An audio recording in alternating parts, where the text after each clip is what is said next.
What's going on, my family in Christ, and welcome back to the page. Welcome back to the altar.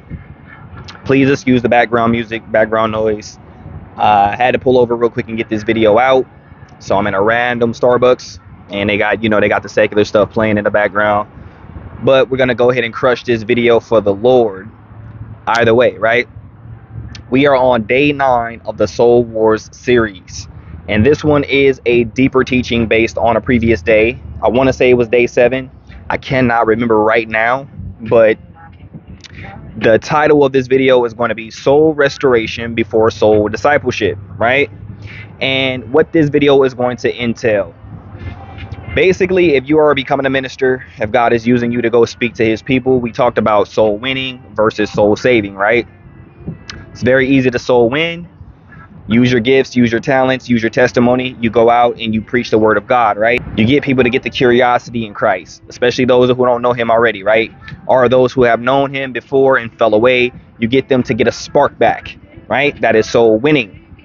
But soul saving, that turns into walking with them through their walk, getting them submitted in Christ and getting them into a deeper relationship with the one who actually saves their souls, which is Jesus Christ, right? And that takes time. That takes intentionality, and what that takes from you, man or woman of God, the one that God is going to be using to save these souls, right? Or to help save these souls, is soul restoration within yourself first before you can really help restore another soul, right? So the blind cannot lead the blind, right? A lot of people can get out here and quote scripture. A lot of people can walk in certain ways of Christ, but still be completely blind to who he really is and what it really means when it comes to the depths of this walk, right? Because they themselves have not been fully restored first. They just hit the stage. And we learned from a previous day that hitting the stage prematurely can cause you to bleed on the flock versus help them fully, right? So we're just going to get a little bit more of a breakdown on what that actually entails, right? So man or woman of God, I pray that you have shared this with somebody. I pray that you are getting this stuff deep into your spirit. I pray you have rewinded and recapped a few times, you know what I'm saying? Because that's what it takes to get this stuff deep into your spirit. I pray you have been studying to show yourselves approved unto God, right? Not just listening to the minister, but actually getting out and doing your due diligence and seeking the Lord's face for yourself. Because that's what a mature man or woman of God does, right? And I know y'all been doing that because we don't play. I know if y'all watching me, y'all did not come to play. You know what I'm saying? So I honor you for it. And what we're going to do is we're going to jump straight into this, right? Absolutely. Let's get it. All right. So God calls us to make disciples. That's Matthew chapter 28, verse 19. But if our own soul is unhealed, undisciplined, or fatigued, we will risk reproducing our dysfunction in the people that we lead. And I hate that I got to do this video with this music playing in the background because it's distracting me as well. I really hope it doesn't distract y'all. But anyways, can the blind lead the blind? Will they not both fall into a pit? That's Luke chapter 6, verse 39. When you are converted, strengthen your brothers. That's Luke chapter 22, verse 32. So what this means is you must receive healing and soul alignment first so you can lead from wholeness, not from your wounds.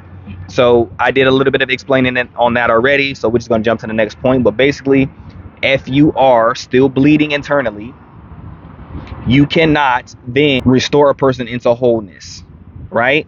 Hurt people hurt people. I know you guys maybe have heard that saying before.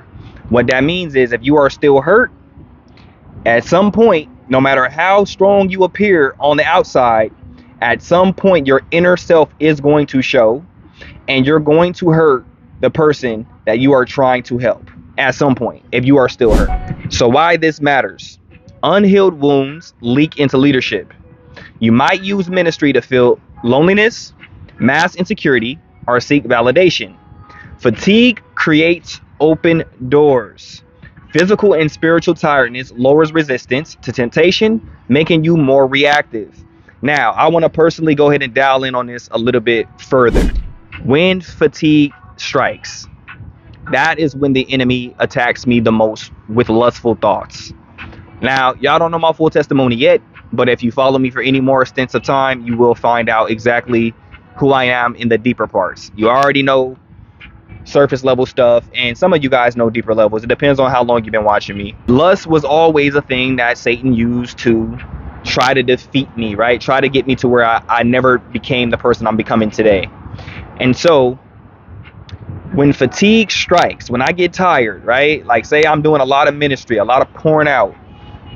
Maybe I'm working a lot during the day and I'm just not taking the time to rest, right? Whenever I hit a real tired point, that's when all of the thoughts, right? All the past thoughts, all the thoughts that Satan wants to put me in a bad place with, that's when they start to flood in. Now, if you have completely overcome the sin of sexual immorality, so you're no longer watching things you shouldn't be watching, you're no longer entertaining people you know you shouldn't be entertaining, when he floods in the thoughts, you're not going to entertain them, right? They're going to bounce off as soon as he tries.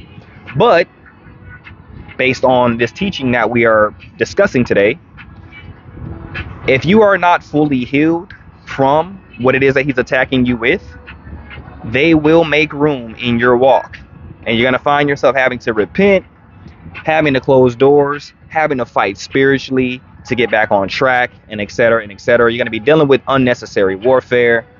And you definitely don't want to be a minister, a leader in any capacity, still having to fight a lust door. I say that just to correlate with this particular point. Fatigue will open doors, right? So know your triggers, man or woman of God. Know those moments or those things that can be used against you, and predetermine your responses, right? So have some type of warfare tactic as an action ahead of time, right? So be proactive with this stuff, not reactive. And when he does flood in, you're going to be strapped, you're going to be ready, and he will not have room in your life, right? Hallelujah. So let's go ahead and go to the next point. Your example becomes your disciples' ceiling. If you struggle with hidden agreements, they will inherit those battles. So I mentioned this before, but I want to reiterate it. When you are in a place of influence, right? No matter how big, you can have a small platform or you can have a big platform. If you have a platform and you are speaking truth, you are an influencer, right? And the people that are following you, they inherit what you carry.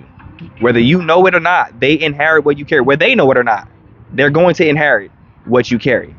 So what this means is, if you are leading with brokenness, that's why the picture here, it has a broken pot full of oil. The oil is the Holy Spirit, right? When you carry oil as a man or woman of God, you're carrying the Holy Ghost, and he's using you at a very effective level. But you see the cracks in that jar. What that means is you still have broken parts in your soul. And what that will do is, the higher it rises, the more seeps out, and the more you mislead your flock that God is placing under your position of authority. So this is why it's very important as a leader, right? As someone who is going to be used at a very high level. First, submit and surrender the inner parts that are not healed yet within yourself before fully trying to jump onto stage, right? Because the people under you will turn into you if you are unhealed. If you're one of those people who fights everybody that comes against you, they are going to be fighting everybody that comes against them. If you are one of those people who is very passive when it comes to sin, and you preach from a passive place, they are going to be very passive when it comes to sin, and they are going to start preaching from a passive place. So understand how big of a responsibility it is when you carry oil. Oil costs, right? Carrying oil costs you something. It costs you your casual life, all right? So let's just make sure we understand that before hopping into ministry. So key scriptures that we have for this particular teaching. Luke chapter 6 verses 39 through 40. A student is not above his teacher, but will be like him.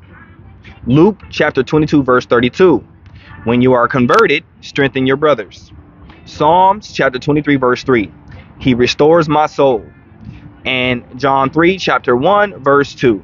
As your soul prospers. So to bring this particular video to a close, here are a few signs that you need restoration before discipleship. 1. You disciple from urgency instead of overflow. 2. You seek people's response to feel valuable. 3. You correct from frustration rather than love. 4. You teach truth, but you don't always live it privately. And 5. You feel spiritually tired more than spiritually led. So that brings this particular video to a close. And I want us to all take this stuff into consideration, because I do myself, right? Like, I don't preach this stuff from a place of I'm the most mature saint in the world. No, God is pruning me in a lot of this stuff as well. So may we all learn and grow together, men and women of God. I do pray that this one blessed you. I do pray that you share this with somebody who needs to see it. And I pray that we all become the mature saints that God is shaping us to be. I pray that bless you. Mighty name of Jesus.